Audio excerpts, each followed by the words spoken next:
네, 안녕하세요. 저는 더웨이 미래세대 트레이닝 센터의 고은식 목사입니다. 오늘 우리에게 주시는 본문 말씀 읽고 말씀을 나눠보도록 할게요. 베드로전서 3장 15절 말씀입니다. 제가 받들어 읽을게요. 너희 마음에 그리스도를 주로 삼아 거룩하게 하고 너희 속에 있는 소망에 관한 이유를 묻는 자에게는 대답할 것을 항상 준비하되 온유와 두려움으로 하고. 아멘.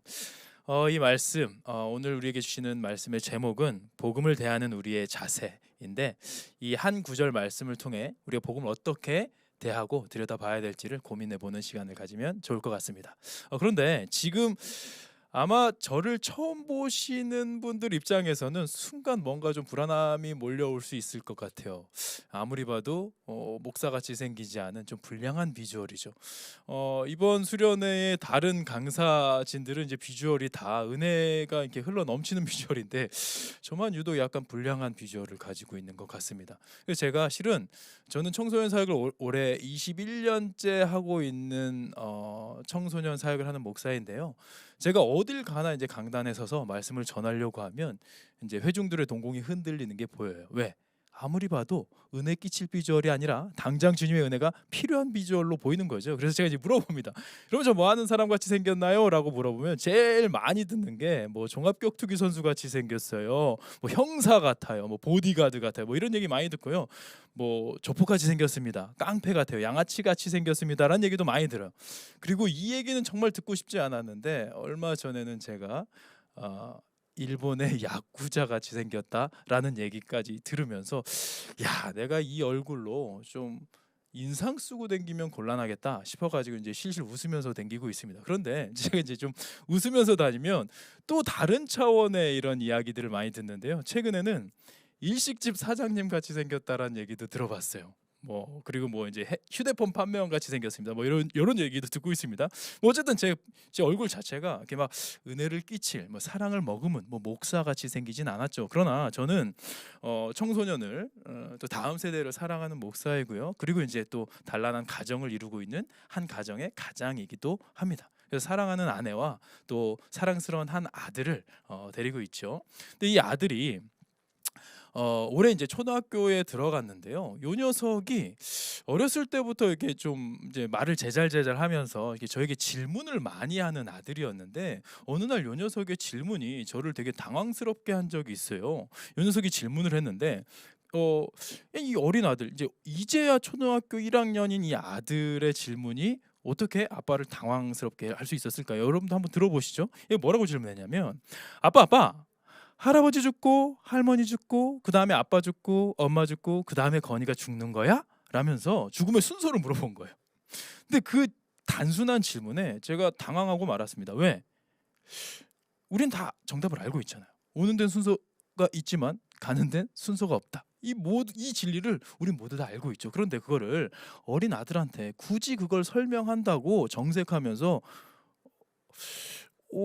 아니야. 그건 네 착각이지. 오는 데는 순서 있지만 간 데는 순서 없다. 재수없으면 네가 제일 먼저 갈 수도 있어."라고 말하기에는 너무 당황스럽잖아요. 그래서 제가 그 순간 이게 정답을 말하지 못하고 그냥 얼버무렸던 기억이 납니다. 뭐라고 대답했냐면 태어난 순서대로 간다면 그렇게 되겠지?"라고 제가 얼버무렸어요. 그런데 요 녀석의 관심사는요. 그날의 관심사는 죽음의 순서가 아니었나 봐요. 재차 저에게 질문을 하는데 이 질문은 인류 역사상 가장 오래된 철학적인 질문이었어요. "근데 아빠, 우리 죽으면 다시 못 만나는 거야?" 라는 질문을 한 거예요. 그런데 이 묵직한 질문에는 제가 당황하지 않고 확신 있게 대답해 줄 수 있었어요. "아냐거나 우린 예수 믿는 가정이기 때문에 우리 모두 다 죽어서 천국에서 다시 만날 거야. 그리고 그 천국에서 우리 하나님과 더불어 영원히 왕노릇하며 살 거다."라고 아빠인 제가 확신 있게 대답해 주니까 요 아이의 얼굴에서 근심이 사라지면서 배시시 미소가 띄어지며 "하나님 좋아!" 그러면서 기분 좋게 잠자리에 들더라고요.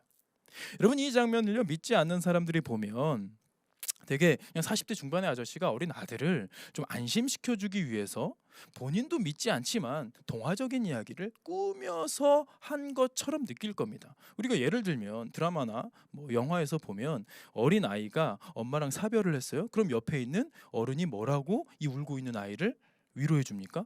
너무 슬퍼하지 마. 지금 네 엄마는 저 밤하늘의 별이 되었어. 엄마 생각날 때마다 하늘을 바라보면서 엄마를 떠올리고 또 엄마가 보기에 부끄럽지 않게 멋지게 살아가렴. 이렇게 우리가 위로를 하잖아요. 근데 그걸 보면서 우리가 저 어른 정신 나갔네. 정신병원에 가야겠네. 뭐 이런 생각 안 하죠. 왜? 그냥 그 동심을 지켜주기 위한 하얀 거짓말이라고 우리 다 이해하고 있잖아요. 그러니까 제가 우리 아들에게 설명해 준 모습을요, 안 믿는 친구들이 보면, 세상에서 세상을 살지만 하나님을 믿지 않는 많은 이들이 보면 그렇게 느낄 거란 말이죠. 아, 하얀 거짓말이구나. 그런데 저는요, 제가 제 아들에게 전해준 이 말 그대로를요 99%도 아니고 100% 확신하는 사람입니다. 저는 이 땅에서의 마지막 날이 저 천국에서의 첫째 날이라는 것을 확신하는 사람이에요.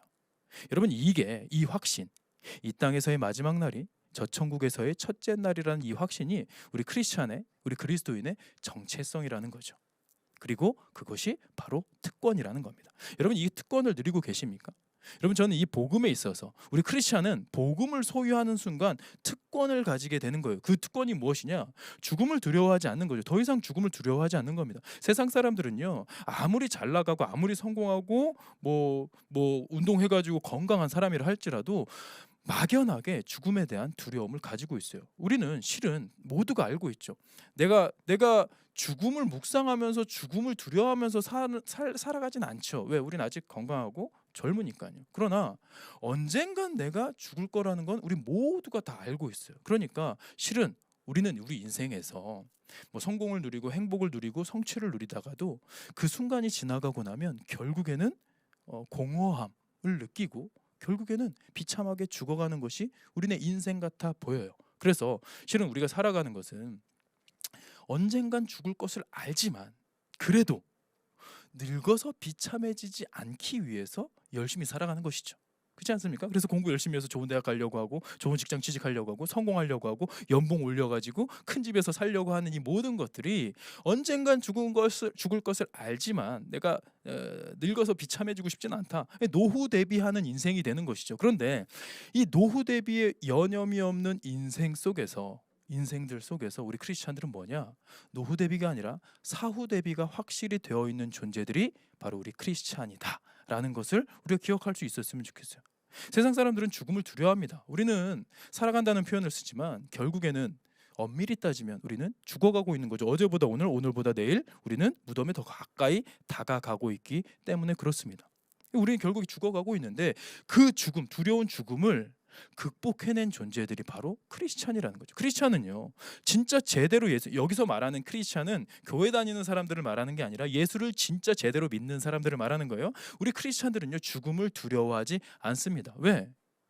죽는 그날 우리는 천국에서 이제 더 이상 고통도 아픔도 없는 하늘나라에서 영원한 안식이 우리를 기다리고 있는데 그 첫째 날이 시작되는 것인데 그 죽음을 우리가 존재론적으로 두려워할 수는 없는 거예요. 물론 죽음을 우리가 아파하고 아쉬워하고 슬퍼하고 안타까워할 수는 있죠. 왜? 이 땅에서는 더 이상 소중한 친구들을 볼 수 없으니까. 그러나 죽음 자체가 우리를 두렵게 할 수 없는 이유는 우리에게 죽음이 소멸이 아니라 영원한 생명으로 들어가는 이 과정이라는 것을 우리가 확신 있게 가지고 있다면 우리 크리스찬들은 이 세상 사람들 사이에서 죽음을 극복한 존재로서 이 땅에서의 마지막 날을 저 천국에서의 첫째 날이라고 확신하는 존재들로서 우리는 훨씬 더 매력적이고 영향력 있게 살아갈 수 있게 된다라는 것이죠.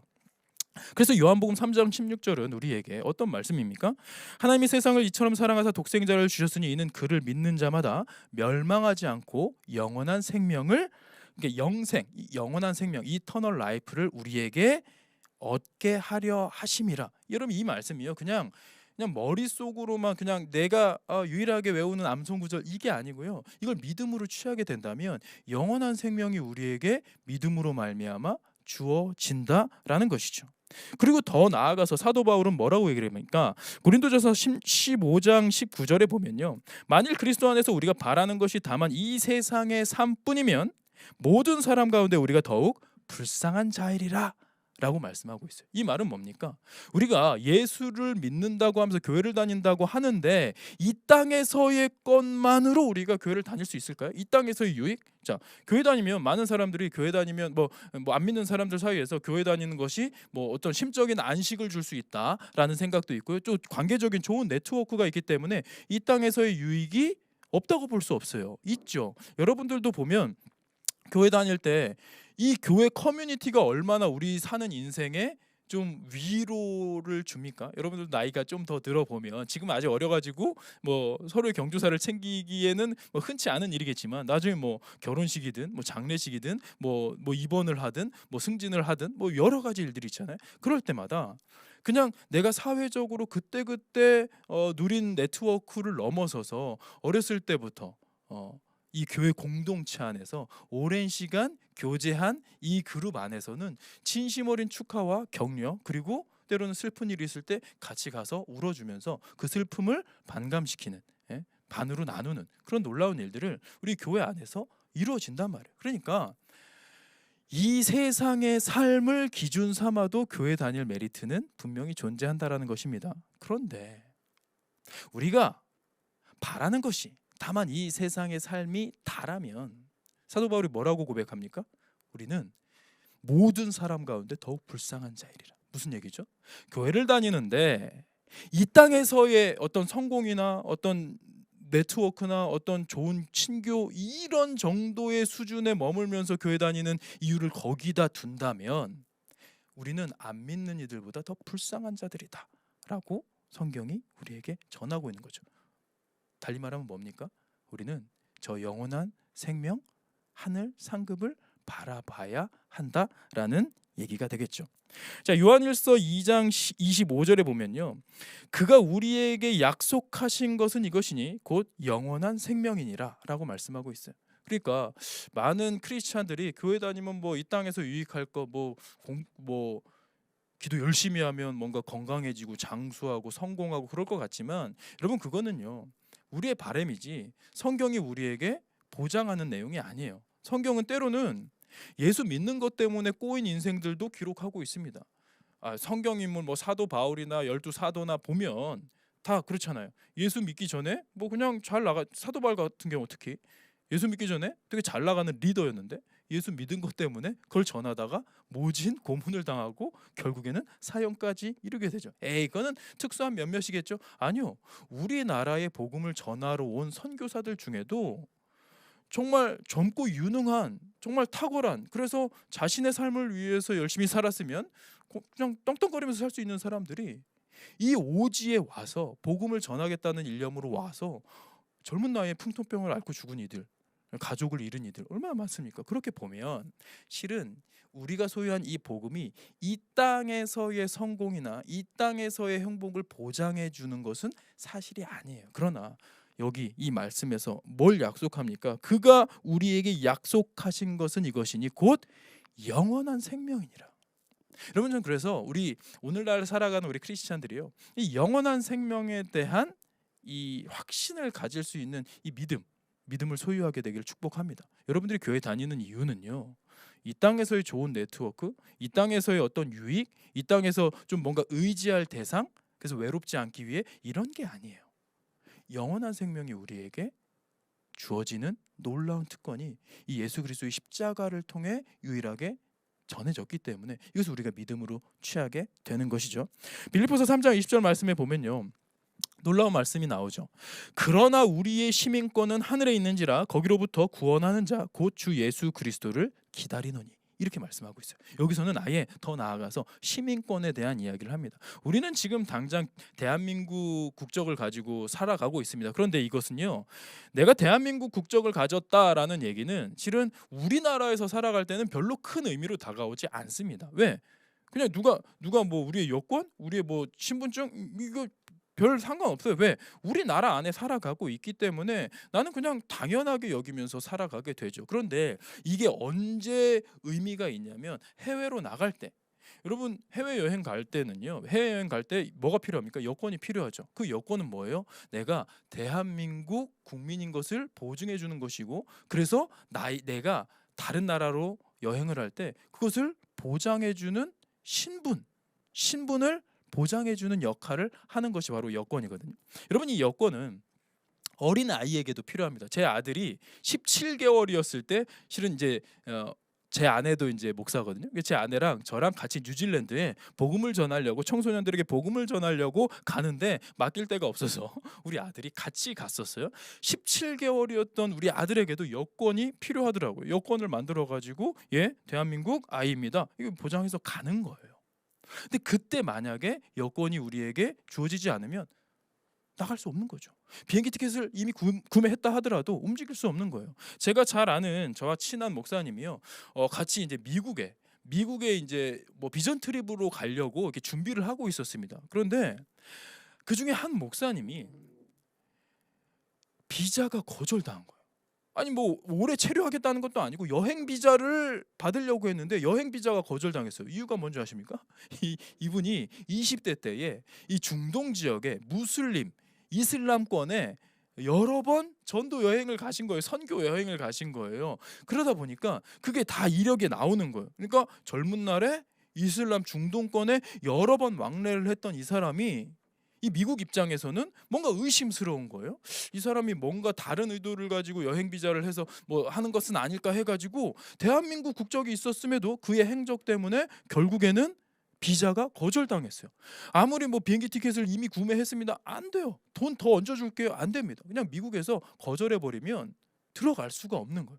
여러분, 시민권이 이런 거예요. 그러니까 우리가 지금 이 땅에서 살아갈 땐 대한민국 시민권으로 충분하죠. 그런데 문제는 뭡니까? 우리가 죽음 이후에 하늘 시민권을 소유했느냐 그렇지 못하느냐는 지금 우리는 별로 문제가 없어 보일 수 있습니다만, 죽는 그 순간에는 그게 돌이킬 수 없는 엄청난 파급력을 우리에게 가져다 줄 것이다 라는 거죠. 자, 그렇다면 우리가 직면해야 할 질문은 무엇입니까? 먼저 여러분은 천국에 갈 수 있는가 하는 것입니다. 여러분, 천국에 갈 수 있습니까?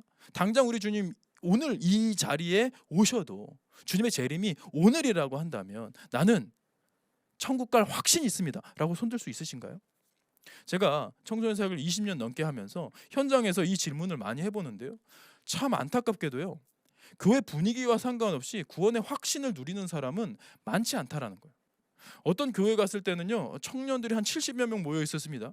그 친구들이 수련회에서 방방 뛰면서 찬양을 하더라고요. 그런데 이게 찬양의 열기가 너무 뜨거워가지고 와, 정말 훈련된 공동체인가 보다. 이제 코로나 지나면서 이제 모이기에 힘쓰면서 막 방방 뛰면서 찬양하길래 저도 되게 감명을 받았어요. 그런데 말씀 시간에 그들에게 질문을 했습니다. 여러분, 천국 갈 수 있습니까? 그런데 방금 전까지 방방 뛰던 그 70여 명의 청년들 중에 자신 있게 손든 친구는 6명밖에 없었어요. 10%도 채 되지 않았습니다.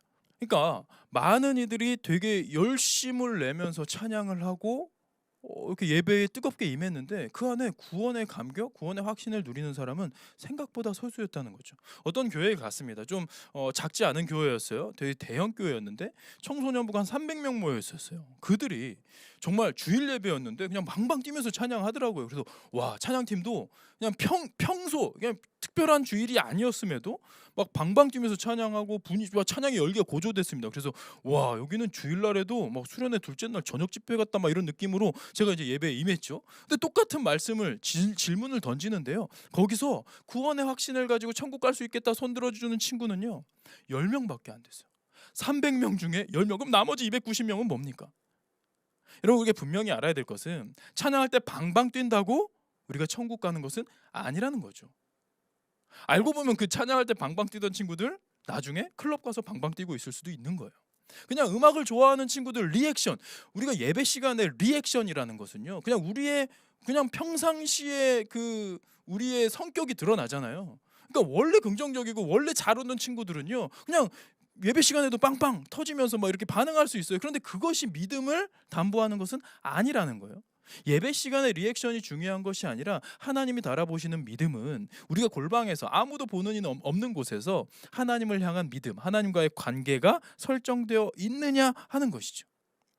이 질문, 제가 구원에 이르는 믿음에 대해서 질문을 할 때 많은 이들이 나는 믿음이 있노라 생각하면서도 구원의 확신에 대해서는 갖지 못하는 이유가 뭐냐면 우리가 구원에 이르는 믿음을요 크기로 가늠하는 경향이 있기 때문에 그래요. 우리는요 대부분 구원에 이르는 큰 믿음이 있고, 믿음은 믿음인데 아직은 작고 연약해서 구원에 이르기에는 부족한 연약한 믿음이 있다라고 생각을 하는 것이죠. 그러다 보니까 이게 뭐예요? 그냥 수련회 둘째 날 저녁 집회 끝나고 막 기도회 끝나고 막 회개 막 눈물 흘리고 막 이런 상황에서 누가 갑자기 질문하면 아멘 저 천국 갈 수 있습니다 라고 얘기를 하는데, 그러고 나서 수련회 때 은혜 받고 나서 한 3개월 있다가 다시 똑같이 질문하면 그 앞에서 확신을 못 갖는 거예요. 왜? 그 수련회 때 은혜 받은 이후로 3개월 동안 내 삶이 또 한 번 무너졌거든. 또 실수했거든. 부모님께 잘하기로 고백했는데 결단했는데 또 부모님한테 막 시비 걸고 있고, 부모님이랑 대들고 있고, 친구들이랑 이제 사이좋게 지내야지 덕이 되는 인생이 돼야지 라고 결단했는데 또 친구랑 시비 붙어가지고 쌍욕하면서 싸우고 있고, 나 이제 성결하게 살아야지 하면서 이제 결단했는데 또 어느 순간인가 나도 모르게 스마트폰의 알고리즘에 의해서 보다가 보니까 나도 모르게 야동을 쳐보고 있고 뭐 그러고 있는데 갑자기 질문을 받아요. 당신 천국 갈 수 있겠습니까? 그러면 그 질문 앞에 우리가 양심상 아멘 저 천국 갈 수 있습니다 라고 말하기에는 지금 내 삶이 연약하잖아요. 그러다 보니까 제가 믿음이 있긴 있는데요, 요즘은 제 영적인 상태가 좀 메롱이라 지금 상태로 천국 가기에는 좀 부족한 것 같아요. 지금 상태로는 천국 간다고 확실할 수는 없을 것 같아요 라고 얘기를 하면서 본인이 상당히 그래도 겸손하고 정직하다라고 생각합니다. 여러분, 이거는 겸손과 정직이 아니라 복음에 대한 무지입니다. 복음에 대한 오해인 거예요. 구원에 이르는 믿음은요, 크기로 가늠하는 것이 아닙니다. 큰 믿음, 작은 믿음 이게 아니고요. 구원에 이르는 믿음은 네 믿음이 진짜냐 가짜냐 요걸로 판별이 될 거란 말이죠. 이번 주제 말씀에서 보면 우리가 겨자씨만한 작은 믿음이 있으면 이 산을 들어 저리로 옮기라 할지라도 그대로 될 것이다라고 하는 말씀이 무엇입니까? 크기에 대한 얘기가 아니란 말이죠. 작고 연약할지라도 겨자씨만한 믿음이라 할지라도 그 안에 생명이 있으면 이 믿음을 인정받는다는 것이죠. 달리 말하면요, 여러분, 구원에 이른 믿음은 크기가 아니라 진짜냐 가짜냐. 그러니까 우리의 믿음을 어디 위에 올려야 된다?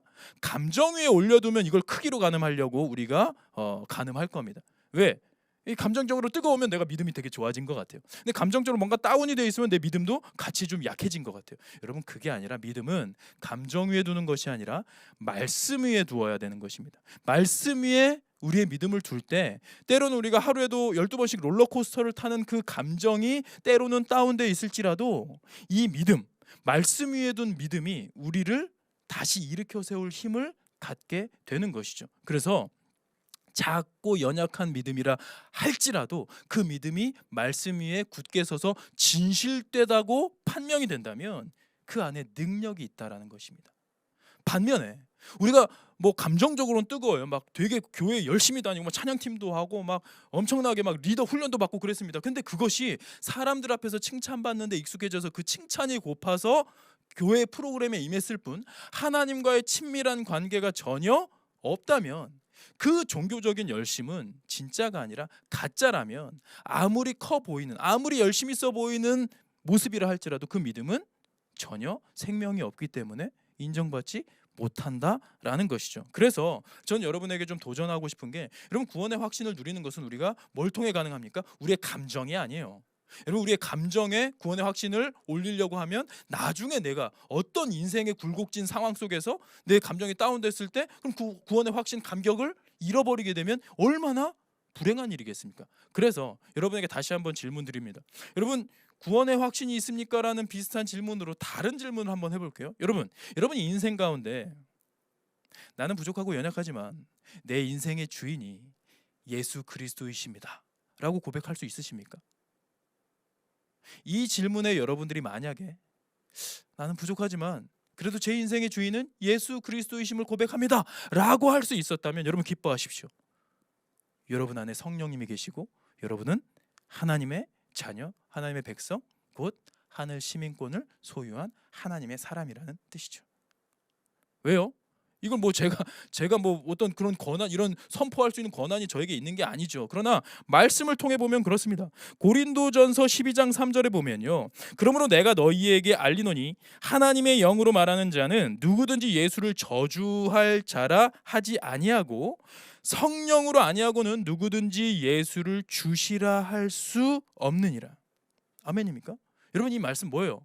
성령으로 아니하고는 예수를 주라 할 수 없대요. 다시 말하면 예수를 주로 고백할 수 있다면 그 안에 성령이 계시다라는 것이고요. 그 안에 성령이 계시면 뭡니까? 나는 하나님의 사람이라는 것이죠. 그러니까 그래서 우리가 말씀을 묵상하고 말씀을 가까이 해야 되는 거예요. 왜? 이 말씀에 하나님의 약속이 담겨 있기 때문에 그렇습니다. 그러니까 여러분들이요, 실은 당신 구원 받았습니까? 이 질문은요, 이 우리의 믿음이 추상적이기 때문에 이렇게 손쉽게 대답하기가 좀 어려워요. 내 믿음이 구원에 이를 만한 믿음인지 아닌지 잘 모를 수 있어. 그렇기 때문에 교차적으로 우리가 체크해 볼 필요가 있습니다. 뭐 여러분 교회 담임 목사님께 여쭤봐도 목사님 저 천국 갈 수 있나요? 담임 목사님도 모르죠. 왜? 여러분이 하나님과 골방에서 어떤 관계를, 아무도 보지 않는 곳에서 어떤 관계를 누리는지 담임 목사님 몰라요. 그러나 하나님은 알고 계시죠. 그럴 때 우리가 무엇을 가지고 확신을 해야 되냐? 이 말씀, 예수는 나의 주인입니다라고 고백할 수 있다면 내 안에 성령이 계시다라는 확신, 이것이 우리를 기쁨과 능력 있는 인생으로 변화시켜 줄 것이라는 거죠. 만약에 이 질문에 여러분들 교회는 열심히 다녔지만 그냥 친구 따라 다닌 거고, 우리 부모님이 목사님이거나 우리 부모님이 열성적인 성도라서 내가 그냥 어쩔 수 없이, 난 선택권 없이 그냥 대한민국에 종교의 자유가 있는데 우리 집은 종교의 자유가 박탈된 집이야 하면서 어쩔 수 없이 나온 친구들이라고 한다면 이 질문에 여러분들이 직면해 봐야 되는 거예요. 예수가 나의 주인이다라는데 내가 동의가 안 된다라고 한다면 여러분 두려워하셔야 됩니다. 교회에 나와 있지만 여러분들 하나님과 전혀 상관없는 인생일 수도 있다라는 거예요. 그래서 이번 수련회를 통해서 여러분들이 말씀 앞에 머물고, 이게 진짜 내가 정말 하나님을 믿는지, 교회를 다니면서 이것이 그냥 나에게 목에서 빛나는 액세서리인지 아니면 내 생명을 살린 놀라운 사건인지를 들여다볼 수 있으면 좋겠습니다. 자, 그래서 베드로전서 3장 15절 오늘 본문 말씀에 보면요, 너희 마음에 그리스도를 주로 삼아 거룩하게 하고라고 하고 있어요. 그리스도를 주로 삼는다는 것 자체가 놀라운 일입니다. 우리는 대한민국에서 태어났기 때문에요. 이게 대한민국은 어떤 국가입니까? 자유민주주의 국가이다 보니까 우리는 단 한 번도 그 누구에게도 주인님이라고 호칭을 해본 적이 없어요. 우리 부모님께도, 우리 뭐 교장 선생님께도, 뭐 우리 대학 교수님께도, 뭐 우리 사장님께도, 우리는 그 누구에게도, 대통령에게도 우리는 단 한 번도 주인이라고 해본 적이 없습니다. 그런데 예수 그리스도가 나의 주인이라고 고백하는 순간 내 삶의 주권을 하나님께 내어 드린다는 거예요. 그러면 내 생각과 마음이 뭡니까? 하나님 편에 서야 된다라는 거죠. 그러면 어떻게 됩니까? 그러면 거룩하게, 예수 그리스도를 주로 삼아 그를 거룩하게 대하면 자연적으로 내 삶이 거룩해지겠죠. 여러분, 이 거룩이라는 것이 뭡니까? 거룩이라는 것은, 우리 삶의 거룩이라는 단어는 세상에선 잘 안 쓰죠. 근데 교회에선 너무나 많이 써요. 이 거룩이라는 단어는 무엇입니까? 구별되었다, 분리되었다라는 뜻이에요. 뭘로?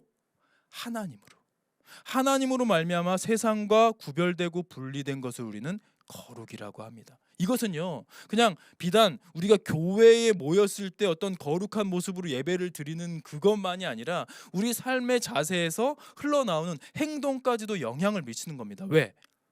우리의 주인 되신 예수 그리스도가 나를 구별시키는 과정이 바로 거룩이라는 거죠. 그러니까 교회를 열심히 다니는데 세상에서 뭐 쌍욕을 너무 쉽게 하고 이렇게 사기치고 나쁜 짓 하고 다니잖아요. 그럼 그게 진짜 우리가 진실된 믿음을 가지고 있느냐, 소유하고 있느냐 들여다봐야죠. 진짜 예수를 믿는 제대로 된 예수님께 주권을 인정한 사람은 허투루 살 수 없는 거예요. 예를 들어서요, 여러분, 제가 지금 생긴 거는 되게 불량하게 생겼지만 그래도 제가 우리나라의 정통 교단에 속해 있는 목사란 말이에요. 그리고 청소년을 사랑하는 청소년 사역자란 말이에요. 근데 만약에 예를 들어서 제가 여러분 오늘 설교하는데 여기 지금 너무 좋은데 조명이 너무 뜨거워요. 이러면서 제가 잠깐만 좀 이 호흡을 가다듬기 위해서 담배 한 대 피고 진행할게요 하면서 제가 여기서 담배를 꼬나물고 여러분한테 역시 담배는 설교를 할 때 담배 피는 것이 제맛이지 뭐 이러고 있으면 여러분 어떨 것 같아요? 여러분 다 같이 충격받겠죠. 왜요? 왜 그럴까요? 여러분, 담배 피는 것이 천국 가는데 상관 있나요? 담배 피면 천국 못 갑니까? 그렇지 않아요. 담배 피워도 술 마셔도 얼마든지 천국 가는 거랑 상관이 없습니다. 왜? 그건 행위 구원이 아니라 예수 그리스도의 십자가로 말미암은 구원이 그 약속을 하고 있죠. 그런데 왜 여러분들이 지금 이 순간에 만약에 저렇다면, 이거 지금 예를 든 거지만요, 만약에 저 목사님이 설교하다 갑자기 담배를 꺼나물고 이러고 있으면 여러분 시험 들 거란 말이죠. 왜 시험 들까요? 제가 목사기 때문에, 제가 청소년을 사랑한다는 정신 멀쩡한 사역자라고 한다면 본이 되지 않는 것은 금할 수 있어야 된다라는 그런 우리 안에 합의가 있지 않습니까? 그거예요. 그게 여러분 이 담배 피고 안 피고의 행위가 거룩함으로 행위로 연결되어지는 것이 아니라 여러분 40대 중반의 아저씨가 특히나 저같이 불량하게 생긴 사람이 담배 피는 건 너무 그냥 흔하고 자연스러운 행동이죠. 여러분들도 지금 이 자리가 아니라 이 화면으로 말씀 시간에 저를 접한 게 아니라 여러분 동네 어귀에서 저같이 생긴 사람이 담배 피면서 지나가는 걸 보면서 그냥 물론 얼굴을 찡그릴 수 있지만 가슴이 철렁 내려앉고 시험 들 일은 아니죠. 왜? 흔한 일이니까요. 그런데 지금 이 순간 제가 담배를 핀다면 여러분들은 다 같이 시험 든다. 왜 그렇습니까? 여러분들이 저에게 대해서 기대하는 바 거룩함이 있기 때문에 그래요. 거룩함의 척도가 있기 때문에 그렇습니다. 제가 여러분에게 드리고 싶은 말씀은요. 똑같은 시선으로 세상 친구들이 여러분들을 바라본다는 것을 기억할 수 있었으면 좋겠어요. 여러분 방금 전에 여러분 제가 담배를 만약에 폈다면 여러분들이 철렁 내려앉았을 그 마음을 좀 기억하십시오. 왜? 세상 친구들은요. 여러분들이 크리스찬이라고 하는 순간 여러분들이 예수님을 사랑한다? 그럼 예수님은 내가 알기로 사랑의 화신인데 야, 난 예수님을 믿지 않지만 그래도 예수님이 사랑으로 원수까지 사랑하라는 그 가르침 너무 유명해서 다 알고 있어. 그럼 사랑이 넘치는 구별된 사람이라고 여러분들이 기대하면서 바라보는데 여러분들이 그 앞에서 아니 난 이 정도 할 자연 있어 하면서 내 멋대로 살아간다면 어떻게 될까요? 그들이 실망하게 되는 거예요. 예수의 제자라는 사람이 저래도 돼? 야 나야 뭐 신이 없다라고 믿기 때문에 이렇게 내 거리낌 없이 살지만 쟤는 신이 있다고 믿는데 저렇게 살아도 돼? 이런 시선이 생기기 때문에 그들이 실망하게 되는 거죠. 그래서 요즘에 교회가 욕먹고 있는 것은 실은 우리가 너무 자유분방하게 살아서 그래요. 그러나 사도 바울은 뭐라고 합니까? 나는 고기 먹는 것에 아주 자유하지만 내가 고기를 먹는 것으로 인해서 사람들이 시험 든다면 나는 평생 비건 베지터리언이 되겠다, 채식주의자가 되겠다라고 선포하는 것이 여기에 다 있는 것이죠. 그래서 전 여러분들이요 예수 그리스도를 주로 삼아 거룩하게 되었을 때 이 거룩함이요. 여러분들이 예수 그리스도를 거룩하게 섬기면서 우리의 삶이 거룩하게 구별된 모습으로 서기를 축복합니다. 그리고 그렇게 되면 어떻게 된다는 거예요? 너희 속에 있는 소망에 관한 이유를 묻는 자들이 생기는 거예요. 우리가 뭔가 구별되게 살아가면 사람들이 우리를 매력적으로 바라보기 시작합니다. 상상해 보십시오. 죽음을 두려워하지 않는 존재들이 생겨났어요. 그럼 그들의 삶의 자세는 달라지겠죠. 왜? 우리는 아등바등 어쨌든 간에 내가 노후 대비를 위해서 이 무한 경쟁 사회 속에서 서로 짓밟으려고 막 이렇게 하는 상황 속에서 상처가 배출이 되고 계속해서 이 치열한 이 삶 속에서 우리 기독교인들은 어떤 거예요? 이 죽음을 뛰어넘은 존재이기 때문에 이 안에 넉넉함이 있고 너그러움이 있고 사랑이 넘치는 거죠. 얼마든지 품어주고 섬겨줄 수 있게 되는 거죠. 그럴 때 그 구별된 모습, 이 매력적인 모습이 우리에게 무엇을 물어본다? 너희 속에 있는 소망. 야 내가 지켜보니까 나 살면서 정말 너 같은 사람이 진짜 난 처음 보는 것 같아. 야 근데 넌 어떻게 그렇게 살아갈 수가 있어? 넌 어떻게 그렇게 사랑이 넘치니? 넌 뭔가 다른 것 같은데 네 안에 막 소망이 보여. 그 소망의 이유는 뭐니? 라고 물어볼 때 그때 그 소망에 관한 이유를 묻는 자들에게 대답할 것이 준비되어야 한다라는 것입니다. 그래서 저는 여러분들이 예수 그리스도를 향한 믿음을 좀 소유하시고 이 소망을 품으시고요. 이 소망을 품는 대로 내가 좀 구별된 모습으로 나아가셨으면 좋겠어요. 그래서 세상 사람들한테 여러분들이 좀 하나님 나라의 국가대표가 되면 좋겠습니다. 하나님 나라의 국가대표 뭡니까? 여러분 제가 무슨 국가대표예요? 여러분은요 이미 내가 교회 다닌다라는 것만으로도요 하나님 나라의 국가대표입니다. 실은 우리는 스스로가 국가대표라는 생각을 하기 어렵죠. 그러나 여러분들이요 여권을 가지고 해외여행을 가잖아요. 그냥 가까이 뭐 일본이나 중국으로 여러분들이 해외여행을 가잖아요. 그럼 거기서 여러분들이 하는 행동이 바로 대한민국을 대표하는 행동이 됩니다. 누구들에게는요? 여러분들을 만나는 그 현지인들에게는. 실제로 그래요. 그래서 뭐 코로나 직전에도 막 뉴스가 나고 그랬거든요. 우리나라 사람들이 해외 유적지에다가 엄청나게 낙서를 해놓은 거예요. 그게 대속특필이 됐습니다. 낙서를 했는데 어떤 사람은 만리장성에다가 낙서를 하고 어떤 사람은 뭐 피렌체에 있는 대성당에다가 낙서를 하고 뭐 여러 가지 낙서들, 어떤 일본에 있는 유네스코 세계문화유산에다가도 낙서를 한 사람이 있는데 한글로 낙서를 하니까 그 현지인들이 뒤집어진 거예요. 어떤 개념 없는 사람이 이걸 낙서를 해서 이 외국인 필체 이거 뭐야 찾아보니까 한국인이에요. 한글이었던 거예요. 그러니까 그러니까 거기에 막 뉴스에다가 댓글로 엄청난 악플이 달립니다. 이 대한민국이 이 개념 없는 녀석들이라고 하면서 악플이 달리는데 우리는 할 말이 없어요. 우리는 단 한 번도 그 여행객들을 대한민국의 국가대표로 선발한 적이 없습니다만 그들은 세상에 나아가서 해외에 나아가서 그들이 하는 작은 행동이 내가 한국 국적이라는 이유만으로 내가 우리나라의 국가대표 선수가 된다라는 것은 부정할 수 없는 거죠. 마찬가지로 여러분들이 세상을 살면서 나는 크리스찬입니다 라고 고백하면서 하는 모든 행동들이요, 하나님 나라의 국가대표로서의 삶을 살아야 된다라는 것을 좀 기억할 수 있었으면 좋겠습니다. 그래서 일단 뭐 예수님을 믿는다는 것이 어떤 의미인지를 좀 돌아보면 좋겠고요. 그게 좀 믿어지지 않는 친구들이 있다라고 한다면 좀 들여다보세요. 실은 뭐 에이 과학적이지 않아서 복음이 잘 믿어지지 않아요 하는 친구들은 과학적으로도 한번 들여다보십시오. 왜? 과학은 실은 되게 그럴싸하지만 지금 우리가 밟고 있는 이 과학의 토대가 엄청나게 그럴싸해 보이지만 실제로 과학자들은 이 세상의 이 우주의 기원에 대해서 알 수 없음이라고 서술합니다. 왜? 138억 년 전에 빅뱅, 이 빅뱅이 일어났다라고 얘기를 해요. 그런데 그 빅뱅의 이유, 근원, 그 오리진, 그거는 알 수 없다라고 얘기를 해요. 근데 우리는 그 알 수 없는 힘이 절대자이신 우리 하나님이 우리를 만드신 과정이라고 고백하는 이들인 거죠. 그러니까 실은 뭐 신이 없다라고 생각하는 거에도 엄청난 믿음이 필요해요. 신이 있다고 믿는 것과 거의 비슷한 동급의 믿음이 필요합니다. 그래서 어떤 브라운 대학교의 생물학자인 되게 유명한 케네스 밀러라는 과학자는요, 저에게는 무신론자가 될 만한 믿음이 없습니다라고 고백을 했어요. 왜? 무신론에는 엄청난 믿음이 필요하니까요.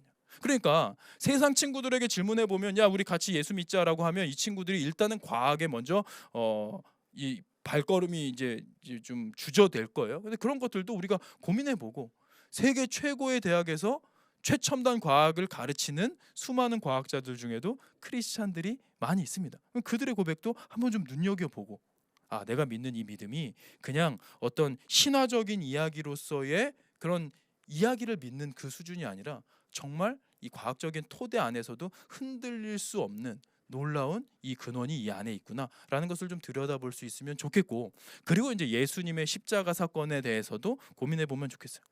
여러분 예수님의 십자가 사건은 실은 쉽게 얘기하면 우리의 심판대 앞에서 예수님이 우리를 변호해 주시는 사건을 기억해 보면 좀 그려질 거예요. 우리가 왜 예수 천당 불신지옥, 예수 믿으면 구원받고 예수 안 믿으면 지옥 간다라는 얘기를 많이 하는데 세상 사람들이 그거에 대해서 되게 기분 나빠합니다. 왜? 나는 지옥 갈 만한 나쁜 짓을 한 적이 없는데 아니 자기 아들을 안 믿었다는 이유만으로 나를 지옥 보낸다고? 야 그건 너무 불합리한 거 아니야? 그건 너무 파괴적이고 약간 좀 자기만 아는 신 아니야? 뭐 이렇게 생각할 수 있어요. 그런데 예수님의 십자가 사건은요, 파괴적인 어떤 무서운 두려운 형벌의 하나님이 아니고 사랑의 하나님을 드러내는 놀라운 사건이라는 거죠. 그 사건이 어떻게 되냐? 자, 그냥 쉽게 얘기하면 하나님께서 이 세상을 지으실 때 어떤 규칙을 지으셨어요. 이 규칙이 의로움에 대한 거예요. 하나님은 정의로운 분이었기 때문에 사랑이 넘치지만 또 공의로운 분이기 때문에 이 기준이 있으셨어요. 그런데 하늘나라를 지으시고 이 기준에 들어가게 할 때는 이 의로움의 기준이 있는데 이 기준이 우리가 생각했던 것보다 훨씬 더 높은 거야. 어느 정도냐면 속으로 지은 죄까지 죄로 카운트를 한다는 거예요. 그러니까 성경에 뭐라고 되어 있냐? 지나가는 여인에게 음욕을 품은 자마다 이미 간음하였느니라라고 성경에 기록되어 있어요. 그 말은 뭡니까? 속으로 지은 것도 이미 하나님 앞에서는 죄다. 여러분 이 기준으로 따지면 부끄럽고 죄송하지만 저는 희대의 연쇄 살인마입니다. 저 속으로 많이 죽여봤어요. 저만 그렇습니까? 뭐 저만 쓰레기는 아니잖아요. 여러분들도 이 짧은 인생을 살아오면서 속으로 나쁜 마음을 가진 게 있을 겁니다. 그런데 그거는 대한민국 법엔 조처가 안 되죠. 속으로 나쁜 마음 가졌는데 이게 행동으로 이루어지지 않으면 아무런 문제가 없죠. 그런데 하나님은요, 이 속의 마음, 속의 더러운 마음도 다 죄로 인정하신다라는 거예요. 그렇게 따졌을 때 죄의 싹은 사망이라고 합니다. 로마서 6장 23절 말씀 보면 죄의 싹은 사망이라고 되어 있는데요. 또 로마서 3장 10절에 보면요. 기록된 바 의인은 없나니 하나도 없으며라고 기록되어 있어요. 그런데 놀랍게도 두려운 말씀 로마서 14장에는요. 우리가 다 하나님의 심판대 앞에 서리라. 그러니까 우리는 죽고 나서 세상 사람들 뭐 소멸할 거라 생각, 뭐 윤회 뭐 이런 얘기도 하지만 하나님이 만드신 질서 속에서 우리는 죽음 이후에 심판대 앞에 서게 될 거예요. 내가 이렇게 죽고 나서 임종을 지나도 눈을 딱 떴는데 웬걸 내 몸이 가뿐해졌어요? 근데 아래를 딱 내려봤더니 내 몸에 죄수복을 입혀져 있네. 근데 거기서 갑자기 옆에서 천사장이 어마어마한 두루마리를 가지고 와서 우리를 참수하는 거예요. 의로우신 재판장이시여, 이 아무개는 이 땅을 살아가며 이러이러 저러저러한 죄를 져서 하늘의 법에 의거하여 사형에 해당합니다. 사형을 선고하여 주십시오 라고 우리를 참수하는데, 그 천사장의 말에 우리가 할 말이 없는 거예요. 뭐야, 저것까지 다 기록되어 있다고? 우리 부모님도 모르고 내 절친도 모르고 훗날 있을 내 배우자도 모르는 나만 아는 은밀한 죄가 여기에 다 기록돼, 낱낱이 기록되어 있는 거예요. 근데 그 죄의 결과가 사망이라는 거예요. 그런데 내가 거기서 할 말이 없어. 스스로를 변호할 수가 없는 거예요. 거기서 난 절망 가운데 있겠죠. 난 망했네 그러고 있는데, 그때 누군가가 개입하신 사건이 바로 예수 그리스도의 십자가라는 것입니다. 로마서 4장 25절 말씀에 보면요, 예수는 우리가 범죄한 것 때문에 내줌이 되고 또한 우리를 의롭다 하시기 위하여 살아나셨다라고 합니다. 로마서 5장에는요, 우리가 아직 죄인 되었을 때 그리스도께서 우리를 위하여 죽으셨고 그의 피로, 그의 죽음으로 말미암아 의롭다 하심을 받았다라고 기록되어 있어요. 무슨 말입니까? 우리를 의롭다 하시기 위해서 십자가에서 그 우리 죄의 대가를 짊어지셨다라는 거예요. 그것을 우리가 믿기만 하면 예수님의 십자가가 우리에게 연결이 된다는 것은 무슨 의미냐? 내가 거기서 벙쪄가지고 벌벌 떨고 있는데 그때 갑자기 예수님께서 짠 하고 나타나셔서 그 법정에서 우리를 변호하실 거라는 거예요. 의로우신 재판장이시여, 방금 천사장의 말처럼 이 아무개는 이 땅을 살아가며 이러이러 저러저러한 죄를 져서 하늘의 법에 의거하여 사형에 해당함이 인정이 됩니다. 그러나 이 아무개가 이 땅을 살아가며 연약한 중에라도 여호와 하나님을 아버지로 고백하고 나 예수를 주로 고백했사오니 2000년 전에 제가 이 아무개를 위하여 십자가에서 제 생명을 드린 사건이 인정이 됩니다. 그러므로 일사부재리 원칙에 의거하여 무죄를 선고하여 주십시오 라고 예수님께서 법으로 선포하실 거라는 거예요. 여러분, 일사부재리 원칙은요, 로마 시대부터 있었던 법이에요. 우리나라 헌법 13조 1항에도 존재하는 법입니다. 뭡니까? 한 번 지은 죄에 대해서 한 번 대가가 지불됐으면 더 이상 그 죄를 물을 수 없다. 그러니까 이중 처벌은 부당하다. 이중처벌금지법이 일사부재리 원칙이에요. 이 법으로 우리를 선포하실 리가 심판대, 마지막 심판대 앞에 우리의 변호사로 선임이 되어 있느냐? 그것이 바로 예수님을 믿는다는 거죠. 그래서 예수님을 믿으면 우리가 어떻게 연약하게 살았다 하더라도 그 예수님의 십자가가 우리와 연결이 되기 때문에 이미 우리의 값없이 주신 그 놀라운 사랑으로 우리를 회복시키실 건데, 이 변호사 선임에 실패를 했다면 우리는 아무리 착하게 살았다고 스스로 착각하고 있을지라도 하늘의 법에 의거하여 우리의 죄가 심판대 앞에서 우리를 사형 선고 내릴 것이다 라는 거예요. 여러분, 이건 제가 뭐 여러분에게 뭐 흥미를 돋우려고 지어낸 얘기가 아니라 실존하는 말씀인 거죠. 요한일서 2장 1절에 보면요, 누가 죄를 짓더라도 아버지 앞에서 변호해 주시는 분이 우리에게 계시는데 곧 의로우신 예수 그리스도이십니다 라고 고백을 하고 있는 거예요. 그래서 전 여러분들이요, 일단 먼저 이 질문, 여러분은 변호사가 선임이 되었습니까? 이 질문에 여러분들이 직면할 수 있으면 좋겠고요. 믿어지지 않으면 선생님께, 목사님께, 부모님께 질문하는 거예요. 전 잘 안 믿어져요. 믿어지는 친구들은요, 그 앞에 하나님과의 더 깊은 친밀감을 누리면서 구별된 모습으로 세상을 좀 따뜻하게 생명의 빛으로 오신 예수 그리스도의 빛으로 비출 수 있는 여러분이 될 수 있으면 좋겠습니다. 그래서 요즘 시대가 전도하기 어렵잖아요. 그런데 이 놀라운 복음은요, 지금 이 시대에도 엄청난 전도가 돼요. 제가 실은 오늘은 시간이 좀 짧았지만요, 이 복음을 미션 스쿨에서 말씀을 전하는데 어떤 학교에서는요, 이 말씀을 듣고선 한 교회에 5주 사이에 이제 아이들이 이제 전도하기 시작했어요. 복음에 대해서. 그랬더니 5주 사이에 60명의 새 친구를 전도했다라는 그 소식을 흥분한 부장 집사님이 저에게 들려주시는 이야기도 있었습니다. 여러분, 요즘 시대에 예수 믿는 거 내가 드러내기가 약간 좀 부끄러울 수도 있겠어요. 왜? 사람들이 욕하니까. 그런데 복음은 부끄러워할 수 없는 거예요. 로마서 1장 16절 말씀을 보면요, 내가 복음을 부끄러워하지 아니하노니 이 복음은 모든 믿는 자에게 구원을 주신 하나님의 능력이 됨이라. 먼저는 유대인에게요 그리고 헬라인에게로다. 여러분, 이 복음이 여러분에게 자랑이 되었으면 좋겠고요, 이 복음이 자랑이 될 수 있는 이유는 우리를 죽음에서 건지실 능력이 된다라는 이 사실 때문입니다. 그래서 전 여러분들이 복음을 좀 부끄러워하지 말고 당당히 드러내면서 주변에 아직 하나님을 알지 못하는 이들에게 생명줄을 던져서 그들을 생명 가운데로 이끌 수 있었으면 좋겠습니다. 여러분, 천국 갔을 때를 상상해 보세요. 천국 가면 뭐 할까요? 여러분들이 어떤 대학을 졸업했어요? 연봉이 얼마였고요? 몇 평의 집에, 큰 집에서 살다 와서, 이런 건 자랑거리가 아니에요. 저 여기 몇 명 데리고 왔어요. 이게 유일한 자랑이 되겠죠. 그래서 여러분들이 이 땅의 삶도 열심히 살아가지만 그것을 넘어서 생명을 소유한 자들로서 이 생명을 힘있게 전할 수 있는, 그래서 거룩한 영향력을 끼칠 수 있는 홀리 인플루언서, 하나님이 주시는 놀라운 능력으로 이 세상을 변화시킬 수 있는 여러분들이 될 수 있었으면 좋겠고요. 그래서 천국에서 행가를 받는 인생이 됐으면 좋겠어요. 천국에서 여러분들이 천국을 거닐고 있는데 수많은 무리가 여러분을 둘러싸가지고 행가를 쳐주는 거죠. 이 행가를 쳐주는 친구들은 누구죠? 여러분 덕분에 천국에 입성할 수 있었던, 흑암에 매여 있었지만 여러분들이 전해준 복음으로 천국에 입성할 수 있었던 친구들이 여러분들을 기쁨의 행가를 쳐줄 수 있는 그 날을 기대하면서 멋지게 복음을 살아내는 여러분이 되기를 축복합니다. 제가 기도하고 마칠게요. 기도하겠습니다. 하나님 감사합니다. 이렇게 귀한, 하나님께서 사랑하시는 귀한 다음 세대가 이렇게 모여서 하나님 앞에 온라인으로 또 예배 가운데 하나됨으로 섰습니다. 하나님, 오늘 말씀이 선포되어진 것처럼 하나님, 우리가 소유하고 있는 이 복음이 어떤 능력을 소유하고 있는지 우리가 다시 한번 증명케 하여 주시고, 이 땅에서의 마지막 날이 저 천국에서의 첫째 날이라는 놀라운 능력과 확신, 그 자유함을 우리 모두가 소유하게 되어서 세상에 나아가 선한 영향력을 끼칠 수 있는 귀한 주님의 자녀들로 거듭날 수 있도록 축복하여 주옵소서. 감사드립니다. 이 모든 말씀 예수님 이름으로 기도합니다. 아멘.